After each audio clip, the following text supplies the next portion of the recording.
Good afternoon, Europe. Buongiorno, Italy. Buonasera, India.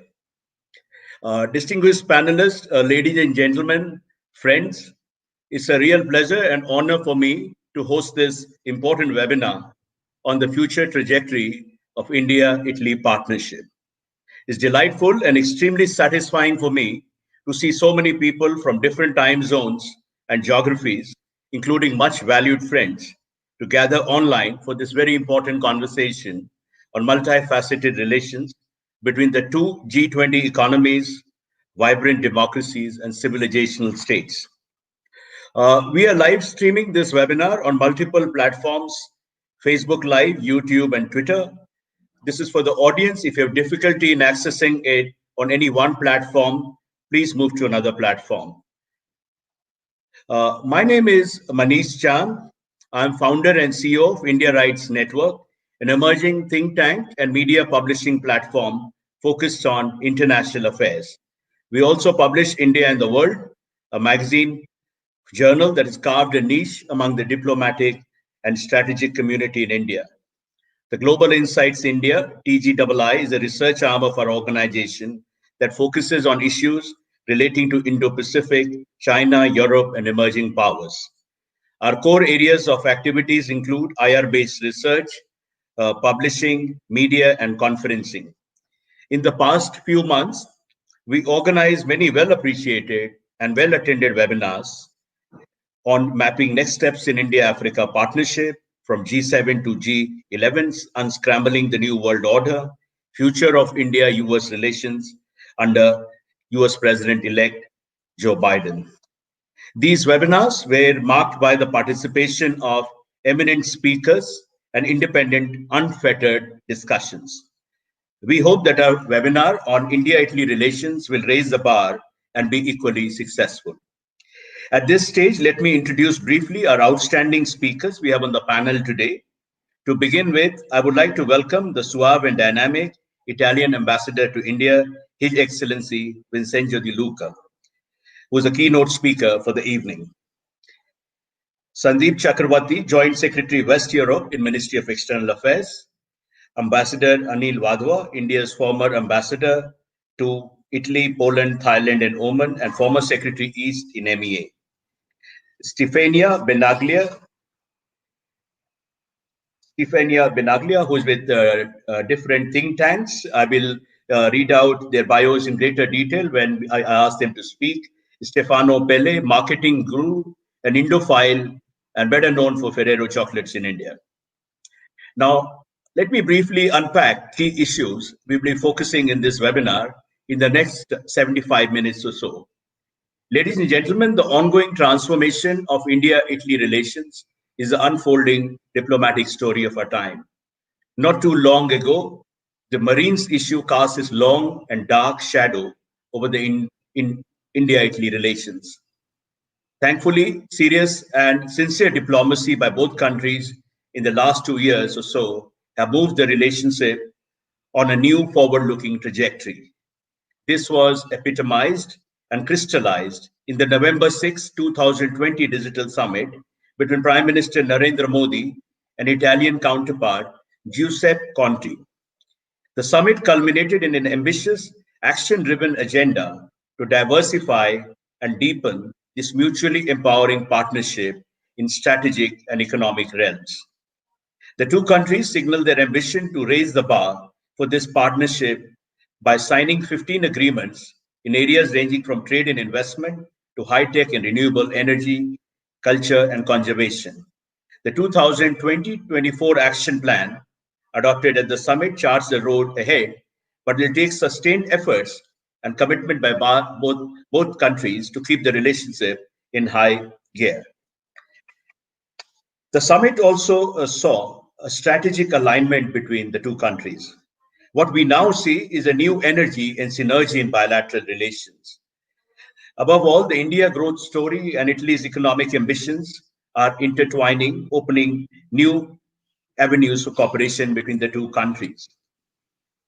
Ladies and gentlemen, friends, any diplomatic relationship to be long-lasting and successful has to be underpinned by mutual respect and the desire to stimulate each other's growth and fructify each other's potential.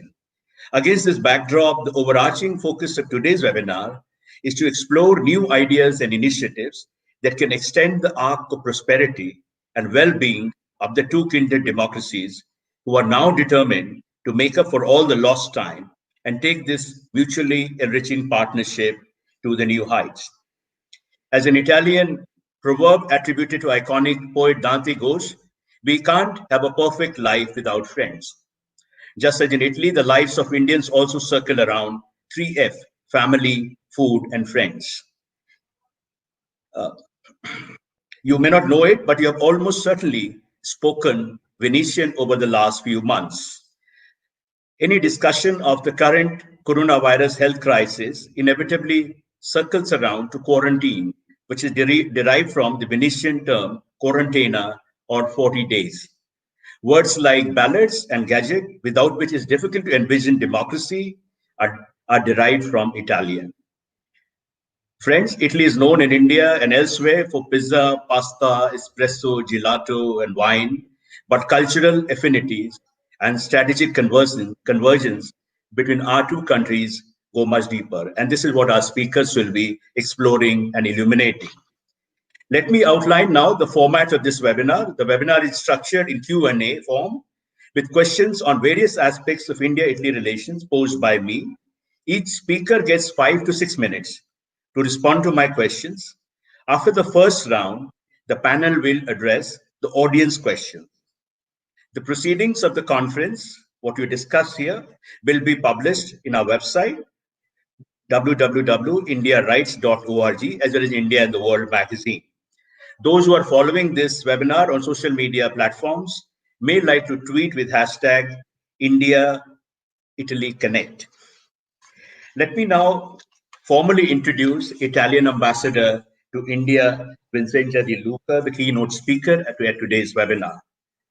Before arriving in India, Ambassador Luca served at the Italian Ministry of Foreign Affairs and International Cooperation, a Director General for Cultural and Economic Promotion and Innovation since February 2016, after having served for 2 years as Deputy Director General for the internationalization of the Italian economic system. He entered the diplomatic service in 1989. Minister De Luca has then been appointed in Khartoum, Tunis, Paris as the permanent representation to the OECD, and in Shanghai, where he served as Consul General for 4 years. Wouldn't like to dwell too much on the bios because they can stretch for pages. So now I come straight to the keynote speech by Ambassador Vincenzo Di Luca. Excellency, it's your prerogative what to speak in your keynote address, but we will be very happy if you focus on some of these points or interweave this in your presentation. Broadly speaking, one of the key outcomes of the digital summit was a decision to explore joint production of defense platform. What's the way ahead? Secondly, in what ways India and Italy can proactively set the global agenda on cross-cutting issues such as effective and reform multilateralism, terrorism, and climate change. And thirdly, of course, we'll speak about it, but in what way we can, Italy and India, with their core strengths and expertise, can combat and defeat this malignant virus called coronavirus. Over to you, Excellency. Thank you very much, Mr. Chad, and a warm welcome also to the other speakers, starting from Joint Secretary Ciavatorchi, our ambassador in Italy, former ambassador in Italy, Anil Vadva, and our Federica from Brussels, and our friend Stefano here in Delhi. Thank you so much also for this very interesting introduction. You rightly mentioned the importance of the last bilateral digital summit that took place on the 6th of November. We work very closely with Sandeep Chakravorty, Joint Secretary West of the Ministry of External Affairs, with your ambassador in Rome, with the Minister of External Affairs, the Prime Minister Office. Somebody in the Indian press say this was a landmark summit. I don't know if it was a landmark summit. Certainly very rich in content, in deliverable, in outcome, and now in follow-up. So it's really has been a successful summit. We work always in digital modality all the period before the summit, and this also proves that we can work also in this COVID period using this modality.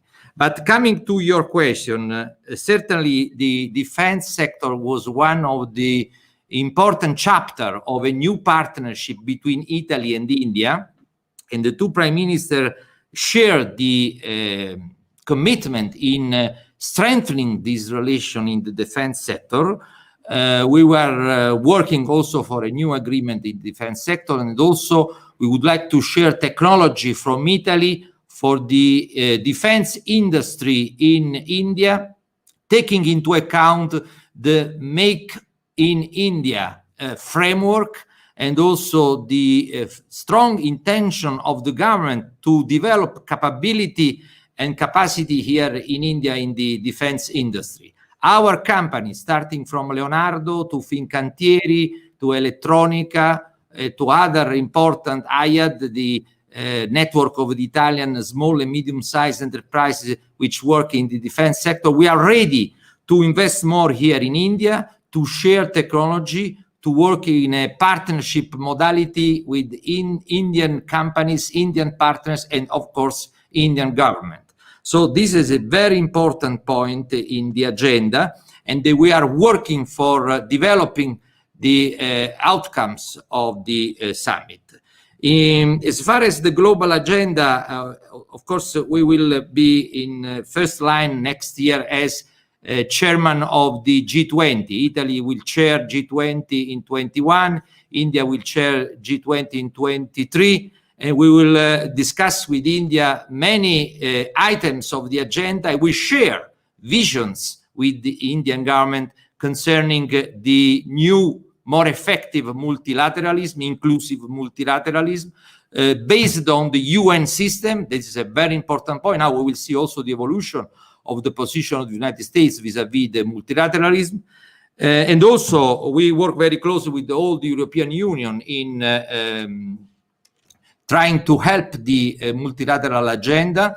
Also, the European Union-India Summit last July was an important contribution in shaping new ideas and proposals for a better and a more effective multilateralism. In the global agenda in G20, we will have certainly COVID-19, environment, and also a sustainable recovery all over the world. I think in the agenda now all over the world, we have to discuss together how to create a new global order, more sustainable, more inclusive, and more able to address the challenges coming from pandemic today, but also on the health sector and the environment. As Italy, we will launch a very important initiative in 21, that is the Global Health Summit under the presidency of G20, together with the European Commission. There was an agreement between Prime Minister Conte and the Chairman of the Commission, von der Leyen, in the last few months. And we launched this global summit that will be an opportunity for all the countries in the world to share commitments and to see a new vision on addressing pandemics and on addressing the health access all over the world. Of course, one of the issue will be also access to vaccine. But also in the global agenda, we will have the preparation of COP26. Italy is co-president of UK in the management of the process for the negotiation before COP26. We will host a global youth summit in Italy. It will be very important because the young generation will be part of the movement all over the world to promote the climate change agenda, and we will host this event in Italy. We will have the G20 in Italy 31st of October. So a very, very rich agenda for global issue. COVID, we have started a strong collaboration with the Indian government since the early phase of COVID, because we had also some case of Italians here. We worked for a collaboration between Indian hospital and Italian hospital. We organized also a webinar in July to identify joint research programs on genome, on treatment, and other issues related to COVID-19. So this will be also an issue that will link more and more our two countries. For the time being, I stop here. All right. Thanks, Excellency.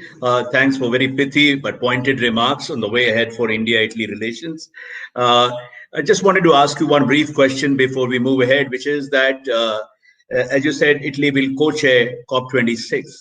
Is there a sense of relief in Italy and Europe that, there is a change of guard in Washington, that you have you'll have a president who is more responsive towards climate change issues, and probably will see greater cooperation across the board on the issue of climate change, including between India and Italy? Thank you for this question. Of course, we will hope that also US can join the process starting in Paris. We will see the new administration lines in the coming months. Certainly for Italy and Europe, climate change is one of the first challenges in the world, and we will give our contribution. Europe was the first area where we established very ambitious targets for fighting climate change. Since many years ago, we started to establish some targets for Europe for 2020, and in a way or another, all the countries are trying to implement that agenda. And as Europe will give a very important, relevant contribution to the climate change process. We hope that also US can join this process, and India is very, very active. I have to underline the importance of the policy and the attitude of the Indian government since Paris 2015, and also in the present negotiations. Thank you. Thank you so much. We now move on to Ambassador Anil Wadhwa. Ambassador Wadhwa, how can Italy involve itself deeper in the India growth story, the kind of economic? This summit, for example, charted out a diverse spectrum of areas in which India and Italy can work together.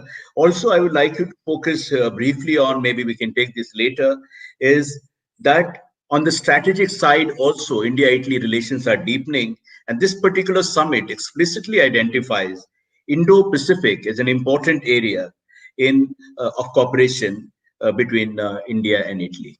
Over to you, sir. Well, thank you very much, Manish. I'd like to stress first and foremost that Italian companies have to take into account the recent steps that have been taken by India to make it an attractive global hub for manufacturing.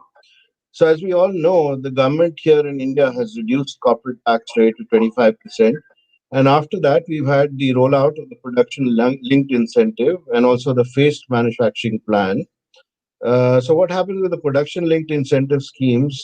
Those had already been rolled out for electronics and for active pharmaceutical ingredients earlier. But on 10th of November, the Indian government has also approved another package that extends the production-linked incentive scheme to 10 more sectors. And this scheme would encourage design-led manufacturing and also ensure benefits flow to the micro, small, and medium enterprises. So overall, the government has actually identified about 24 focus sectors as part of its manufacturing push under the PLI and PMP schemes. Now, Italy already has a route, I believe, will give an added impetus to the economic relations between the two countries. Second, India, Australia, and Japan are also working on diversification of supply chains in the Indo-Pacific region in order to reduce dependencies. And I think there Italy can be a very valuable partner for India.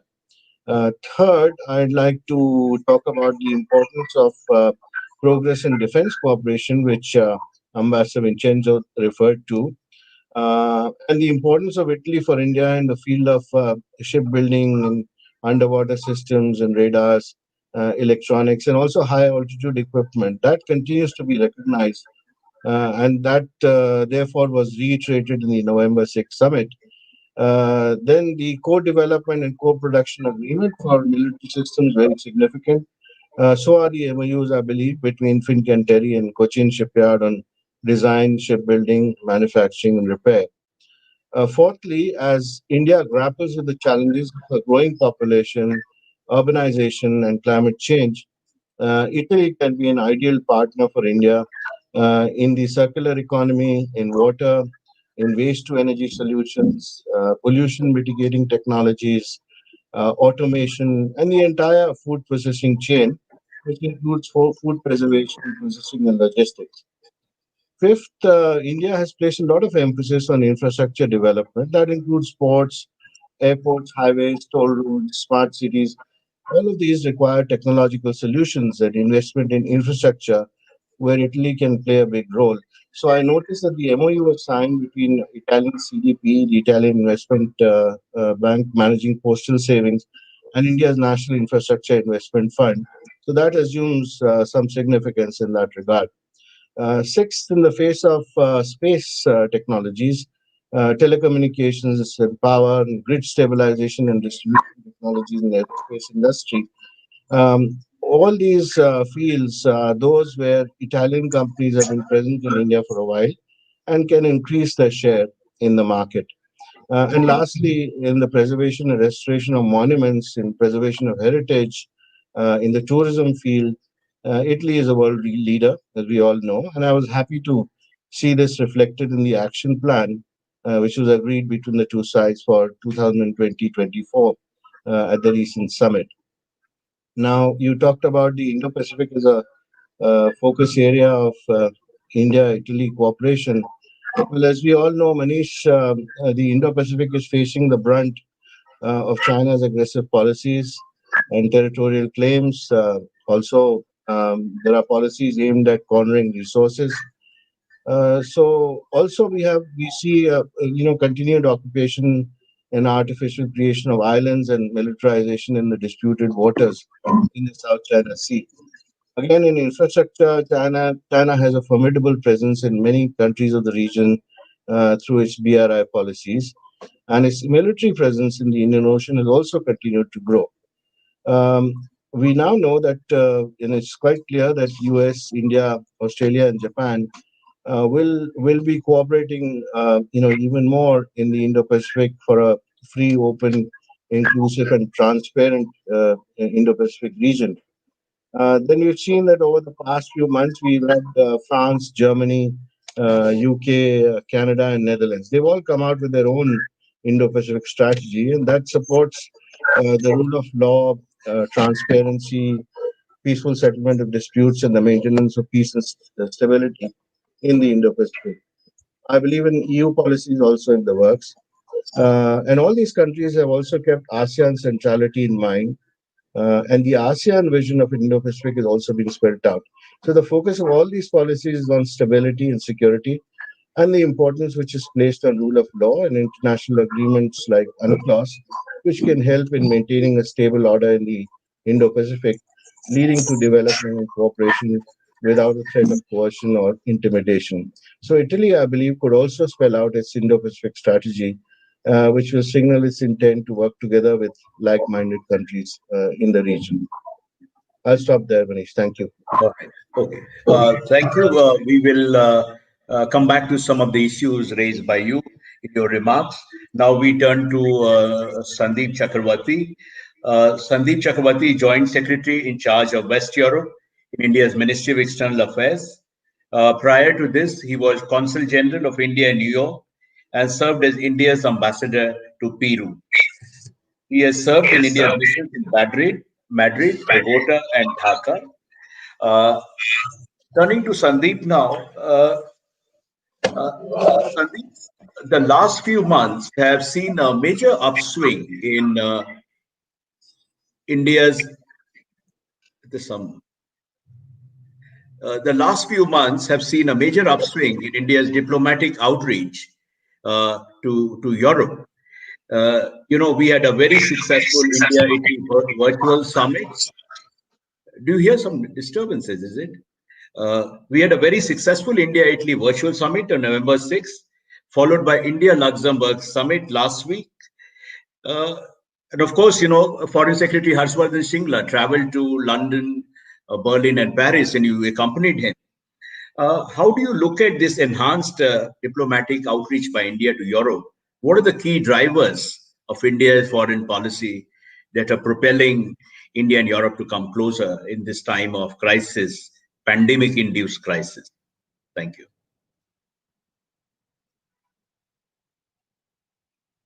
Can't hear you. Can, Yeah, can you? we can hear you now. Thank you, Manish. Wonderful to be on this show, in this event with such eminent panelists. And I heard with a lot of interest what Ambassador De Luca and Ambassador Wadhwa said. I think you were very right in calling Ambassador De Luca very dynamic, because I will say that when we were negotiating the outcome documents, Ambassador De Luca insisted on the action plan. And perhaps I can be candid in saying that I was not, I didn't want too many documents, but he insisted, and I think he had his last word. And I'm happy that he had his last word, that we have an action plan based on 4 pillars. So I think your characterization of Ambassador De Luca is very correct. He is very business and economic cooperation oriented. And I think that got reflected in some of the outcomes of the summit. I will go back to your question, and then maybe later on discuss a little bit on and also maybe respond to some of the things that Ambassador De Luca and Ambassador Wadhwa mentioned. Now that you say, we have been analyzing, our engagement with Europe, and yesterday, External Affairs Minister was in a panel discussion in an event organized by Carnegie India and Institut Montaigne of France. And he remarked that Prime Minister has traveled to Europe 16 times in the last 6 years. And you rightly mentioned that 4 of the 6 virtual summits during COVID times has been with Europe, and 3 with European countries, member states of EU, and 1 with EU. And External Affairs Minister himself has spoken to 19 of his EU counterparts. So out of 27 counterparts, he has spoken, or virtual meetings with 19. So I think this is ample proof that India's engagement with Europe, particularly during these times, has grown, has increased, and we could look at some of the reasons. I'm not exhaustive when I'm listing the reasons. One is, of course, the cooperation that happened between India and the European countries during COVID. Some of the European countries, particularly Italy and Spain, were the first countries to be afflicted by COVID, and India reached out to them, and we learned from their experience. And India supplied a lot of pharmaceutical drugs to Europe during this time, although they were in scarce supply. I think that was one of the reasons for the bonding that we see as of now. Then also PPE, as we ramped up our production of PPE, we supplied PPE to a lot of European countries. Secondly, we also got support and cooperation from some European countries, France and Germany, and generally the interaction with Europe was much more during COVID times. Secondly, I think there is a process of rediscovery, re-engagement that has been happening. It's not new. EU came out with its India strategy paper, in 2018, and I think in the fitness of things, this was the year when EU looked at India with new eyes, I may say, and also I would say some of the geopolitical reasons, which I will not get into, but I think Ambassador Wadhwa referred to, also played in the mind of European countries and European leaders. And I think the in a way the pinnacle was the India-EU summit, which came out with a very ambitious action plan and a joint statement, and laid out the roadmap for cooperation between India and Europe, EU as an entity, and also European member states. We also on our own devised our European strategy. We have developed a strategy paper. We shared it with stakeholders within the system. It's not a public document, but we did develop our strategy, and I think there is a lot of commonality between our strategy and the European strategy, and we have identified certain pillars of cooperation. Of course, climate change is one, investment is another, trade, intensifying our trade relations, then green energy, renewables. There are many such pillars where we will be working closely with EU partners. And I think a very good example of how you will work with the EU partners was the India-Italy summit. And although it was a digital or virtual summit, if you see the outcomes, we were able to work on at least 15 agreements which were signed prior to the summit, and many more are in the works. And it was in all respects a normal physical summit, only that the leaders didn't meet physically. So great outcome oriented summit, and a lot of follow up that needs to take place. So I think if you look at partners globally, there is a lot of similarity between what EU conveys and portrays and is, and what India is. For instance, our values, our democratic principles. The two Yesterday, the Portuguese foreign minister was saying, the two large democratic spaces in the world are the EU and India, and it's 1.3 plus 400 million, so 1.7 billion people in two large democratic spaces with similar outlooks and viewpoints towards the world, towards major issues that face the world, which is climate change, on terrorism, and on the pandemic. There has been cooperation. And as Ambassador Wadhwa mentioned, also, EU is looking at the Indo-Pacific. We find mention about the Indo-Pacific in the joint statement with Italy. Germany came out with its guidelines. France has its strategy. And yesterday, I think the policy exchange, which is in UK, which has Indo-Pacific Commission, which will feed into the government's Indo-Pacific strategy, came out with its British tilt towards the Indo-Pacific. So many European countries are looking at the Indo-Pacific, and there I think there is coincidence on what we consider to be our principles of engagement in the Indo-Pacific. So all in all, I think a lot of activity in the Indo-Europe corridor has taken place, and I see that it will take place much more in the coming months and years. Thank you, Sandeep, for that very eloquent future-looking view. May I also ask you a brief question looking ahead? Can we expect more virtual summits in the next few weeks, if I may ask? You see, I wish that we have physical summits. I wish that coronavirus goes away. And I wish we don't have virtual summits. I wish we have physical summits where our leaders meet. I think so. I am not very happy in answering your question, because I think it's not a very fond wish. But if the pandemic doesn't go away, then I'm sure we will have. And I'm not.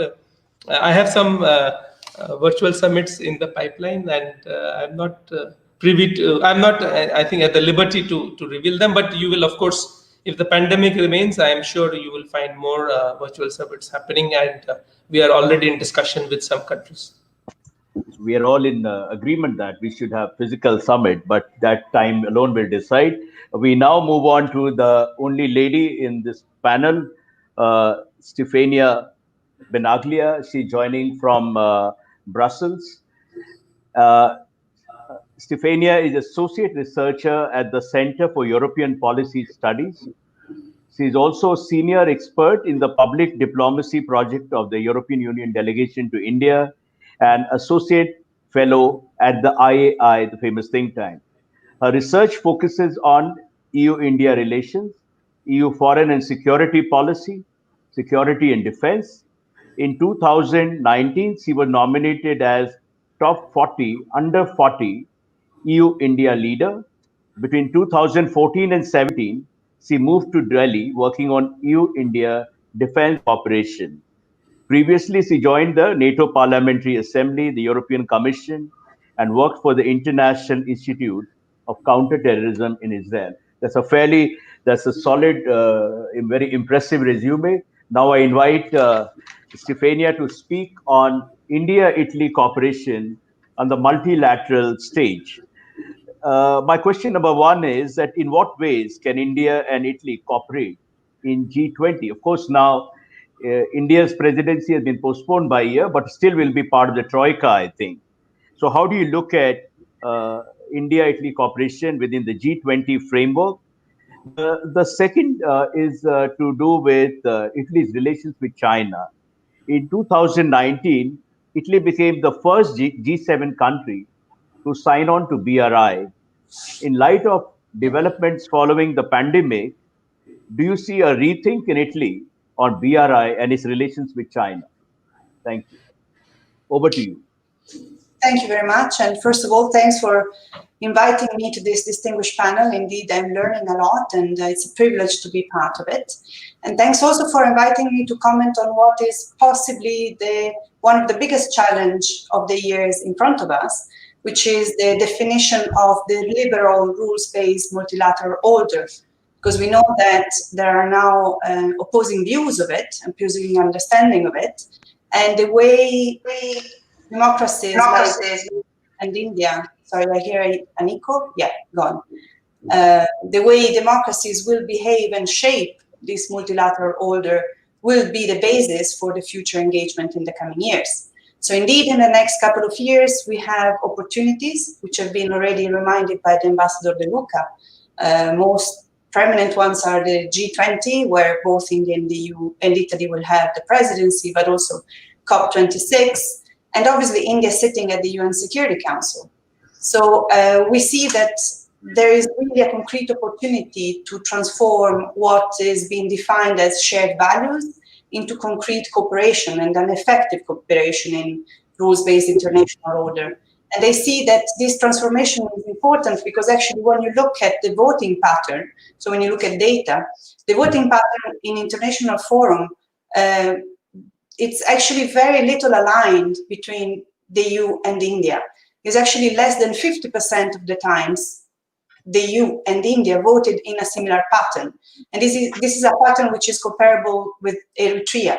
So the question really is, while the EU and India have a strategic partnership and they share common values, how the way they behave concretely in multinational and multilateral institutions has not been consistent with the statements.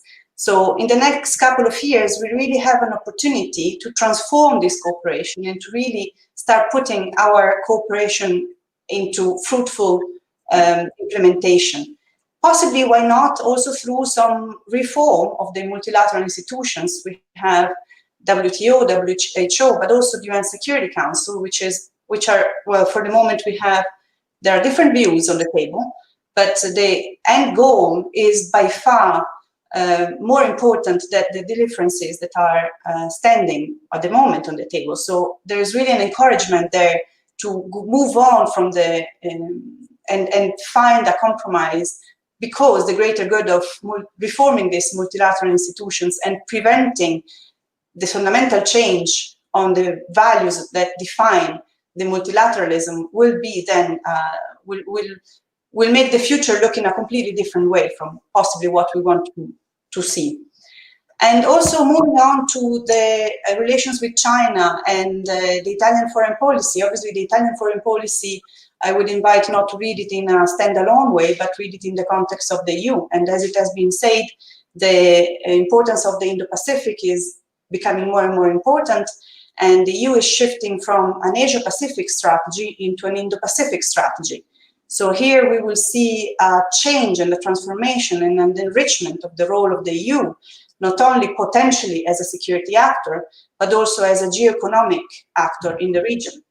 Which brings me to another aspect, which is very much in line with the incentives brought about with the economic incentives that come along with the BRI, because these economic incentives are actually known to most.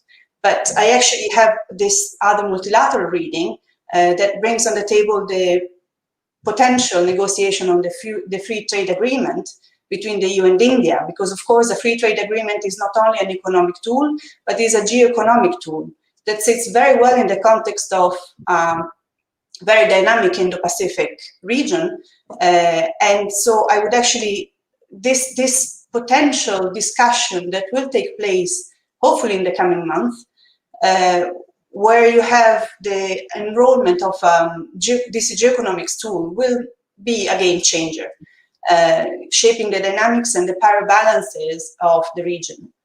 And so this also sits obviously in the overall discussion of the sustainable global supply chain and the need for diversification. So all of this is a coherent discussion on multilateral approach is setting in the context of the Indo-Pacific, where the Italian can actually really have a leading role in defining, in a way, the region and the foreign policy together with India in a way that is sustainable in the years to come. Thank you for now. Thank you so much, Sylvania, for those very pointed comments. We have quite a few questions on China, but we'll come to that later, China-Italy relations. May I now turn to Mr. Stefano Pelle. How do I describe him? Of course, he is a well-known marketing expert, and he just launched his consultancy, SP Associates Management. What strikes me about, he's been around for, I think, at least 2 decades in India, right? Stefano, you've been here for more than 2 decades, and he has worked with some of his professional career started in marketing in Johnson & Johnson and continued in various multinational companies across industries and geographies. His stint as managing director of Ferrero India, especially noteworthy, and it is something which most Indians relate to, which is chocolates. But that apart, I would like Stefano to speak about his passion for India. That is how he came to this country and how he sees going forward, business relationship between India and Italy. Do you think that's from the time you came, say 2 decades ago, the business environment had changed, ease of doing business had changed? It's a lot more hospitable place for foreign companies, for Italian companies.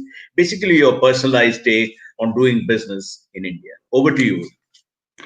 Thank you so much. Thank you so much, Manish. First of all, how did I come to India? That's a long story because we are talking about 22 years ago. And as we were discussing earlier, when I came here, I had basically 2 suitcases and 2 telephone numbers. And I landed in Delhi airport, and I was damn scared. And interestingly, I had come to India 10 years before. And while leaving India, I had said, okay, been there, done that. I'm not gonna come back to India possibly in my life. But then it was my destiny to be here. And after 10 years, I was back in Delhi, and I was to be here for 22 years in and out. So that's how it happened. And many things have changed since 1998, I must say. I would divide, I would say, this 22 years in 3 stages. The first one is when I came here. That was in the late 90s.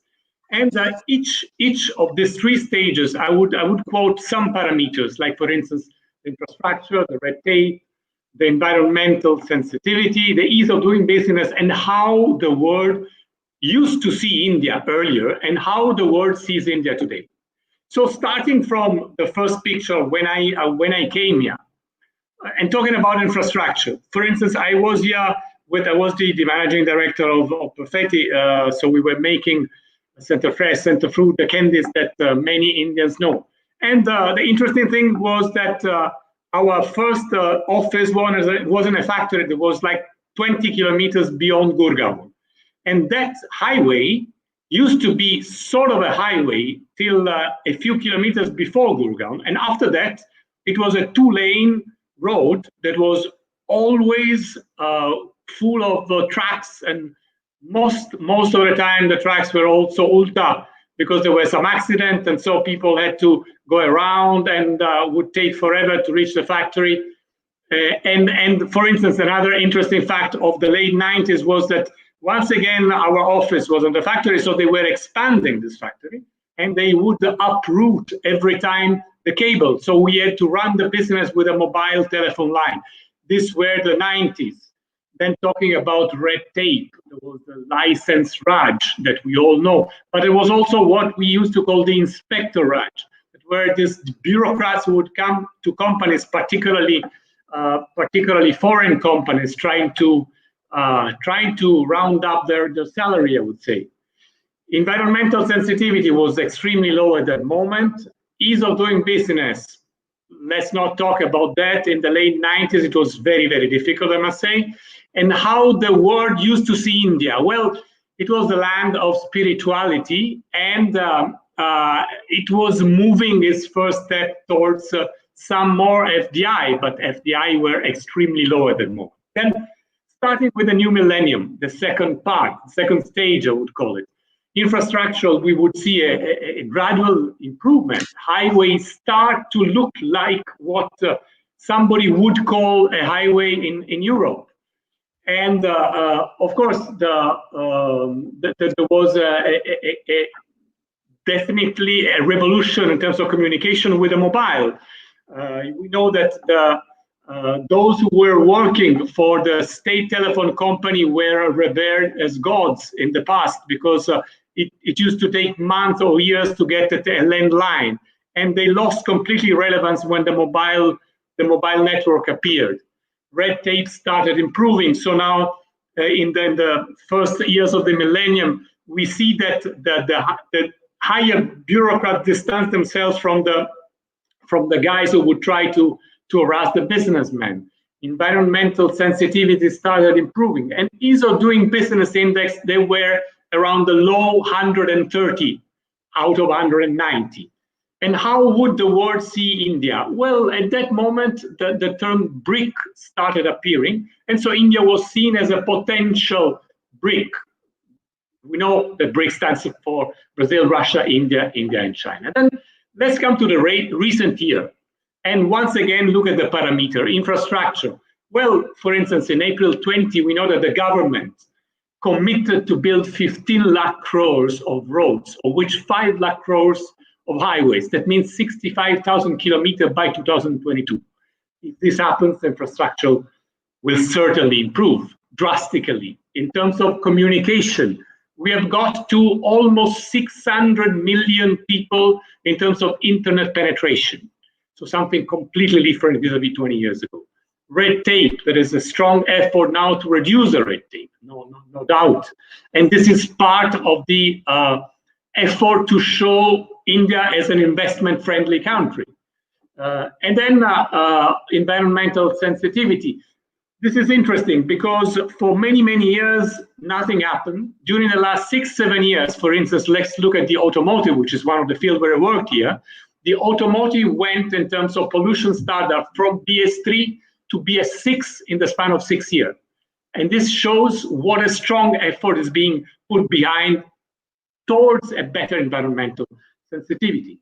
Ease of doing business is the history that, it's the story that everybody knows, the fact of gaining over 60 position in the span of a few years, and now India being around 63 in the ease of doing business index, where it was 130, we saw just like more than 10 years ago. And then how the world sees India today? Well, I would say definitely one of the fastest growing economies with a large potential. So that's how I see also India as a person who's been here doing business for the last 20 years. Thank you for that personalized take on the joys and the agony of doing business in India. I'm glad that the things are improving, looking up, and the future is indeed bright. And especially if you go by the India-Italy Business Conclave that was held prior to the summit, the kind of enthusiasm and the response it generated. We'll come back to you, Stefano, with some questions from the audience. Sandeep Chakravarti, it seems, has another engagement to catch up with. Sandeep, would you like to leave at this point, or would you like to hang on for some more time? Can you afford to hang on here? I can't hear you. Hello? Yeah, if there is any question for me, I would like to address it and then maybe say bye.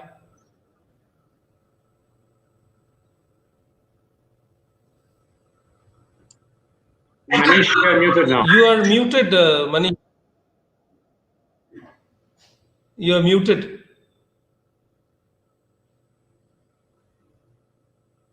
Manish, you are muted. No, we can't hear you.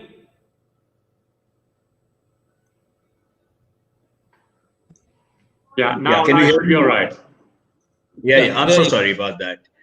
No, basically, you have there's a question from you, from this girl called Natasha Jo. He asked that in the post-pandemic period, how do you see, opportunity for collaboration? Any specific proposals in terms of mitigating COVID pandemic?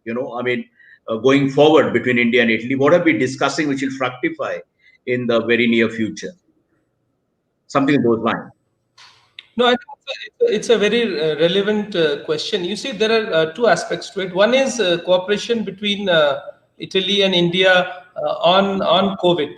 And as Ambassador Luca was saying, there is exchange of experiences and information sharing between health authorities and hospitals. So that is one. Also, what we are looking at is in the post-pandemic era, whenever that happens, we are looking at diversification of supply chains. We are looking at attracting Italian investors into India. And as Ambassador Wadhwa mentioned, this productivity-linked incentive scheme, which has been announced for 10 sectors, I think that holds a lot of attraction for Italian investors.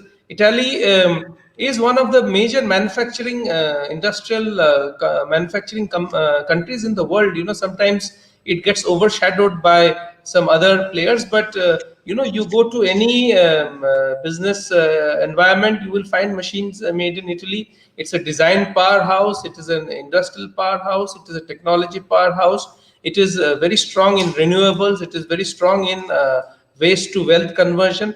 And I think we are all looking at bringing these companies, these industries into India and tying up with Indian partners.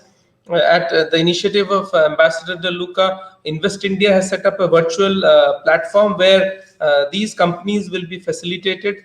We already have a fast track mechanism with Italy where investors' problems are solved quickly by the intervention of government authorities. So I think everything is in place now. We're just waiting for ease of travel and the pandemic to go away, when we will find, I think, a lot of Italian companies and business people and others moving into the space that has been created, and look at diversification of supply chains and see how India and Italy can cooperate. At the same time, I would like to also highlight that Indian companies are also investors in Italy, and there is sizable presence of Indian enterprise in Italy, and it is growing. It is not static. It is growing, and it's a very encouraging trend. It's not a one-way street. It is a two-way street. And I will end by saying that we have a sizable population of Indians in Italy, and we are looking at a migration and mobility partnership agreement with Italy, which will facilitate legal movement of professionals, students, workmen, and I think it can be really a mutually beneficial arrangement if we are able to conclude this kind of an agreement with Italy, and not only with Italy. We are looking at such arrangements with other partners in Europe, and I think it could be a game changer as far as India-Europe relations in general and India-Italy relations in particular concerned, when we will have free flow of people, professional students, workers, and I think it can potentially change because what India has to offer is our demographic dividend, and Europe needs skilled and other manpower, and I think India can be a big source of that, and that will allow closer cooperation between these two countries. Thank you, Sandeep. Thanks so much. We gathered here to map the road ahead, and some of your suggestions are bang on the target. And so thanks again. I'm afraid he has to leave for another engagement. We will continue the discussion. Thank you. Wonderful to be on this panel. Thank you. Excellency, now I turn to you. You have a question from senior journalist Vijay Nayak. He asked, in the initial stages of the pandemic, Italy suffered maximum number of casualties in Europe due to COVID-19. And it was suspected that Chinese travelers carrying virus visited Italy, which led to this. Has there been any impact of the pandemic on China-Italy relations? Also, you may like to speak about, he's also talking about, the BRI and other projects with China? Has that been impacted in some way? And possibly, what does it mean for India in terms of connectivity? Thank you. Thank you, Mr. Chan. Let me be clear. Italy is not the first trade partner of China in Europe. That's to be clear. We raised the issue of rebalance the trade relations between Europe and China. Of course, this is an issue for the European Union. And now I have seen more awareness in European Union vis-à-vis this question of the trade relation between China and Europe. Also, Chancellor Merkel was quite clear this year in addressing the question of the access to the Chinese market that is really more limited than the Chinese access to European Union. So we have to rebalance the relation in terms of trade and investment between China and Europe. And also, I think we should have a shared vision between Europe and India on the question of connectivity in Indo-Pacific. Which is this shared vision? Shared vision was what also Ambassador Wadhwa underlined. A connectivity that is based on a level playing field, on transparency, on rule-based relations. So on this field, I think we can increase the capacity of Europe and India to share a vision about this question.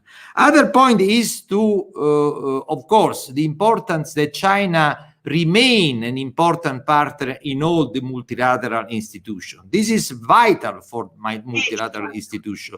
We have to engage China also in a new role of the WHO, United Nations. This is the issue, not how Italy and China can I don't see a bilateral relation between Italy and China a part of a relation between European Union and China. That's the issue. But I want also to come back a little bit because several of the intervention mentioned the importance of this summit. This summit has been really important, completely in line with the strategy discussed and defined in the European Union-India summit. We want to become an important technology partner of India, Italy and Europe, on a sustainable technology and also on advanced technology. You know, Italy is the second manufacturing country in Europe after Germany. We could be a vital partner, as Ambassador Wadhwa said, in many of the technology that India want to develop in the coming years if we want to become a global manufacturing platform. I can mention machine tools, packaging, automotive, food processing, and also dual technologies. This is another strategic point. Europe can develop dual technology with India, not with China, because with China we have a sanction system on all the military industry. And you perfectly know that high technology is also sometimes a spillover of military and defense industry. That's why we insist also to have a major role of Italy in the defense industry sector in India. You know, aerospace, space, advanced manufacturing, robotics are all sectors that are interconnected with the defense industry. And you know, in Italy, we have one of the most important aerospace industry in Europe. I can tell you that 60% of the International Space Station, the dome of the International Space Station is made in Italy, Leonardo Aerospace. So I think there is a big potential, because if we want to diversify, as Stefania said, the global value chain, we have to define strategic agreements between European Union and India, a strategic partnership between European companies and Indian companies. That is the way also for India to have more support in the strategy of becoming a global manufacturing country. And also in the sustainable or the energy transition, we can share experience and know-how between Europe and India. In Europe, we have been one of the first region in the world also in liberalizing the energy markets, and this is an experience that can be shared with our Indian partners. So I think there is really a lot to do. And also in infrastructure, we are already present in important projects. One is the subway in Mumbai with our We Build company, and also Ferrovie dello Stato in the railway sector, and also Saipem and other Maire Tecnimont engineering projects. I think Italy will become more and more an important partner for India, of course, in the framework of the special relationship between European Union and India.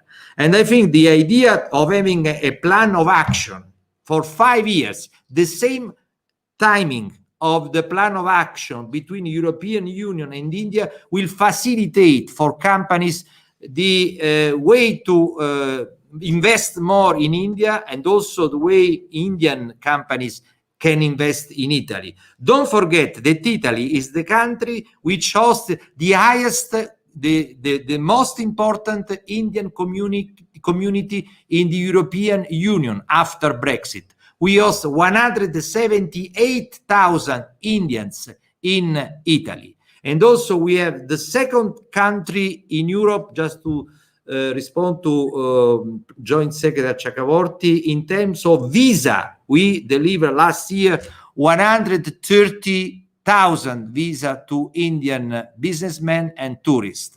So I think with this summit, we have established a framework that will be very useful for our two government, for our two business community, and also for our culture institution to work together. I can tell you that Italy and India are certainly two very dynamic economic countries, but we are two cultural superpowers in the world. We have the highest number in Italy of UNESCO heritage sites and a very high number of UNESCO sites here in India. And we want to share technology also to protect and to promote this heritage together. And also in the creative industry, if you can look at the design, fashion, we have a lot of exchange between Italy and India. We are going to promote more and more events.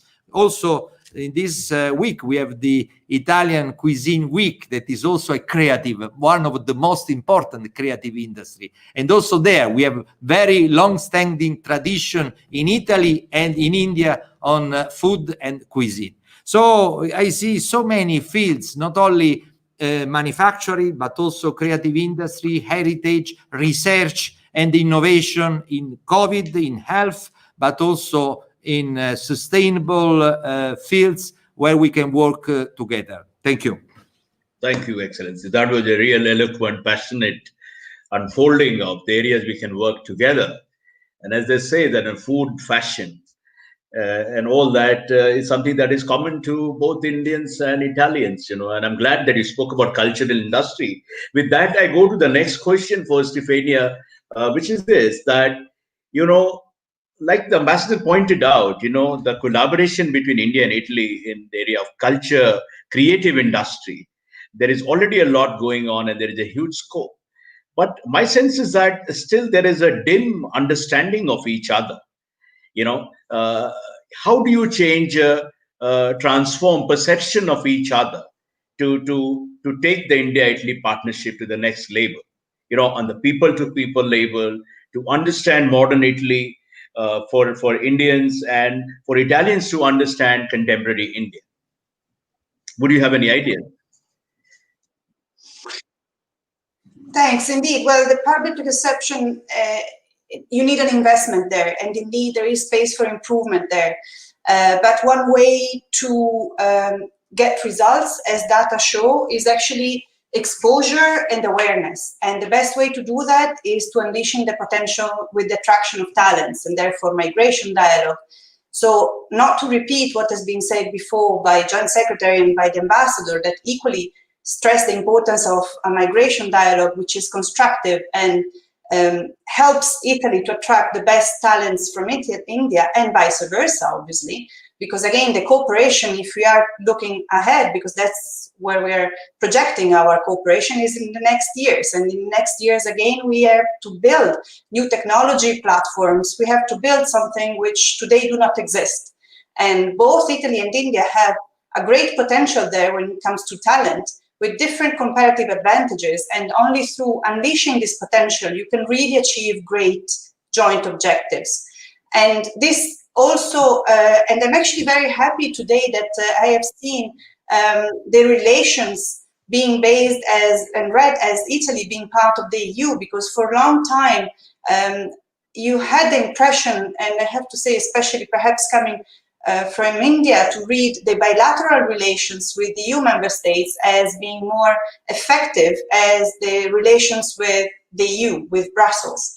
And I see that also in this, the narrative is changing, and because it is true that bilateral relations are inducive to a constructive and effective strategic partnership, but I see their value only as building through an even stronger cooperation with the strategic partner, which is the EU, rather than as a standalone partnership, bilateral partnership. So indeed, you need to do investment there, but I feel that the main points on where to build more fruitful cooperation have been posed. So the future is rose. Thank you. That's a good note to end your presentation on. The next question is for Stefano. For you also, the question is roughly the same, which is that in the area of creative industry, what more can India and Italy do together? And specifically, you're talking about the post-pandemic world. Right now, everybody's top challenge is addressing the pandemic, mitigating it, and getting the world back to normal.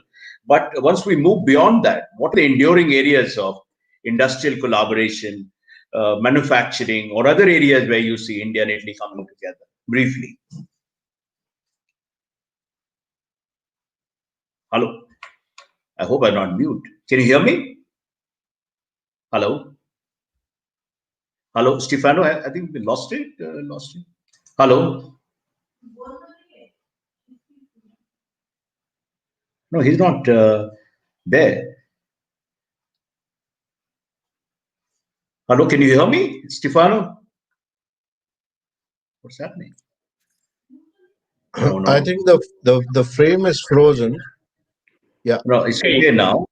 Yeah, yes, now it's gone back. Manish, I couldn't hear the whole question. I just heard the beginning. Then going forward, how do you envisage new opportunities for business partnership with Indian and Italian companies? And also, you are a marketing man, I mean, what can one do by marketing each other more smartly, our culture, our attractions, the tourism potential? How can we make each other more vivid? Right, and right. a more attractive destination for each other? Well, for instance, you mentioned tourism. Also, Ambassador De Luca, I think, had mentioned tourism. Italy is one of the most visited countries in the world. We know India has a lot of heritage, but the way it is exploited, it's practically zero, in the sense that it could be used much better. I remember once I had gone to Amsterdam to see an exhibition of 9 paintings, and there was a queue that was like half an hour outside the museum just to take a look at 9 paintings. And it was so much well advertised and everywhere around Amsterdam that you would really like to go there and visit. Whereas, I mean, with such huge heritage that we have here in India, not much is really done in order to try and develop even more the tourism and the tourism opportunities that we have here in India. What else can be done together? Well, the Ambassador De Luca also talked about the machinery that we make, you mentioned, that we make in Italy. I remember that even in my previous companies, we used to buy a lot of machinery still from Italy because they were not available here, and there was not the know-how of how to produce them. That is an area where there could be certainly a huge cooperation between Italy and India. Food, well, I've worked in food for so many years, and well, we know that both Italian and Indians have a special bento's food, particularly mithai, particularly sweet. And in that, of course, I think I've given a good contribution over the years, both with Perfetti, with the gums, and then with Ferrero with the chocolate. But there is a lot of technology in food processing in Italy that could be used also here in India. We know that a big part of the produce of India goes wasted because of storage issues, because of a lot of other issues. So quite a bit of work could be done together also in that part. Not to talk about, of course, fashion, design, creativity, and all the other things that Italy can definitely, where Italy can help, and to some extent where India is also showing a good progresses during the last few years. Thank you so much for that, charting the way ahead. There's a question for you, Ambassador Wadhwa, which is this, that how will RCEP, I'm not able to figure out exactly what it means, but how will RCEP affect Italy, India, and EU relations? Do you see any link? Yeah, go ahead. This is Yes, by... Manish, I think that's a good question. Yeah. It has a linkage in my view, because India is no longer a part of RCEP, as we all know, Right. and therefore is quite keen to open up new free trade agreements with other parts of the world. In the East, of course, there is an ongoing pending free trade agreement with Australia, which is being talked about right now. But then we also have a free trade agreement which is pending with the European Union, which has not fructified. So that's one very prominent area to work on. There's also a free trade agreement with the Gulf and as well as with Africa, and of course the United States. So I think given the fact that India is not in RCEP, would be an added incentive for the Indian industry and the Indian government to work for other free trade agreements. So I would say that opens up quite a bit of possibilities, and the EU-India free trade agreement must be pursued quite arduously in the future. Thanks so much, Ambassador. That brings me to the fate of the EU-India broad-based free trade agreement that has been under discussion and negotiation for many years. Where do you see this going forward? As a heavyweight in European Union, as an important power pole in the EU, what role can Italy play in pushing forward in expediting this process? I think that also after the signature of this RCEP that changed a little bit the scenario in the world, because they have a market of that represent more than 30% of the global GDP, and also quite integrated, will be more and more integrated value chain in the area. I think India is also will be more interested in let's say accelerating the dialogue with the European Union for a free trade and investment agreement. This was also one of the deliverables of the summit to let's say support this new possible negotiation. But of course, it depends also on the different positions that are today on the tables. And we will see in the coming weeks and months. Of course, as Italy, we will follow very closely this issue, because we are one of the most important exporter country here in India. We'll also have import from India. we are more and more integrated with the perspective of the Indian growth in the coming years. But I repeat, it's not easy now to predict what could happen in the coming weeks. I see a sort of window of opportunities, but we will see how this window of opportunities on both sides will be exploited. But I think it's time to really start to discuss more seriously and also with more determination this issue. But I have read also in the press here in India this as a consequence of the RCEP also more attention, at least from India to Europe. And also, if we will not be able to reach an agreement in short time, I will see more and more attention from the European companies to India and from India to European companies. At least our work as Italian embassy and Italian government, we are raising awareness in the Italian business community on the opportunities we have here, not with the short-term view, but with a medium, long-term perspective, not only for the idea that India will become a global platform, but also for the dimension of the Indian market itself, and also on the innovation introduced in this market. I also agree with Stefano that a lot of progress has been made here in India in the business environment.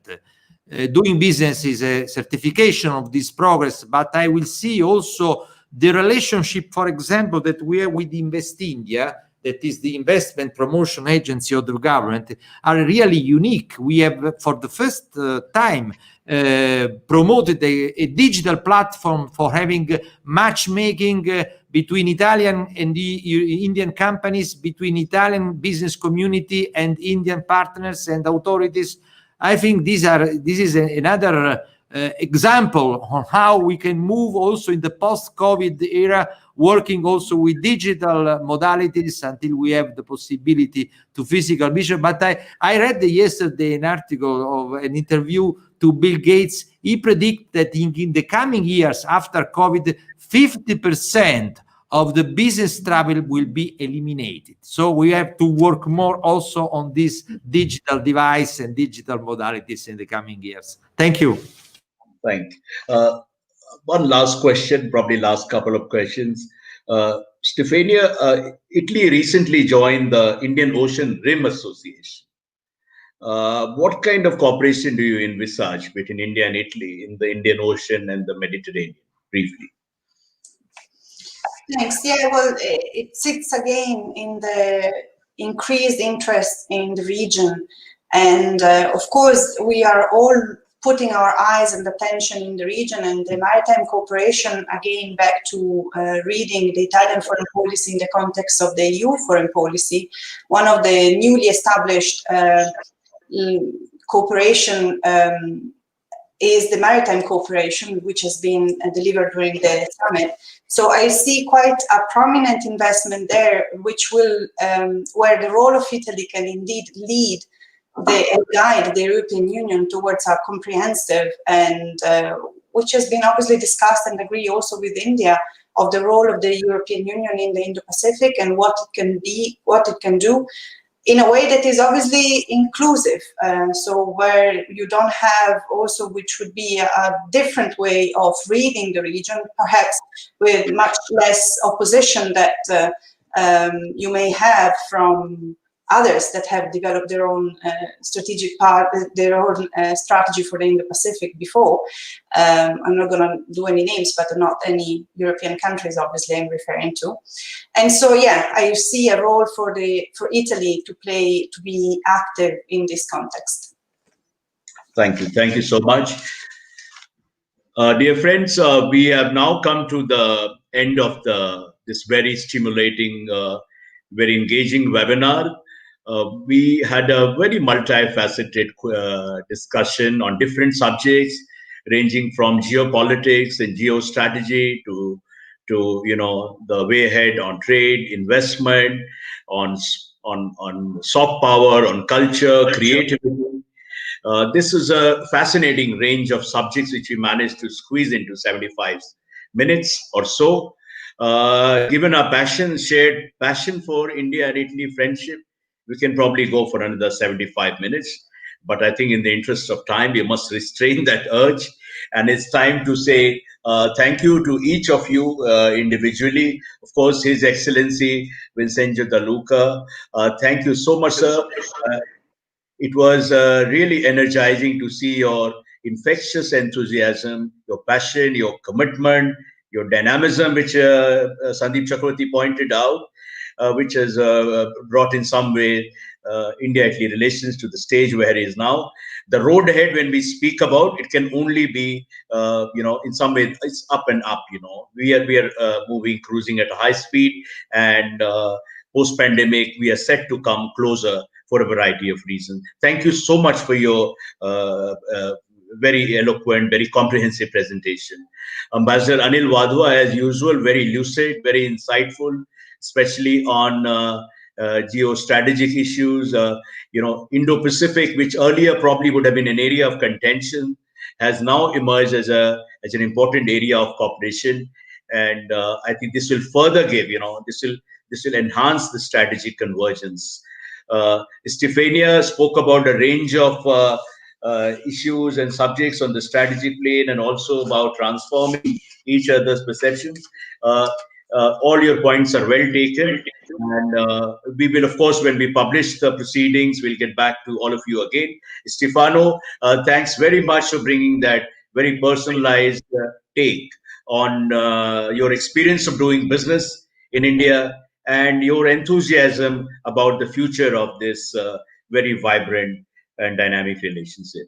With these words, ladies and gentlemen, as they say, you can't have a good life without friends, and of course without Italian coffee, espresso, and chocolates and the rest. So I think, this love of good life, and we're yearning for that good life all the more in this period of pandemic, is going to bring the yearning for good life, good food, and a better world order is what is going to bring India and Italy closer in the friendly strategic embrace. Thank you so much. Thank you once again for your time, for your insights. And once we compile the transcript and all that, we'll get back to you. Thank you once again. Ciao. Thank you.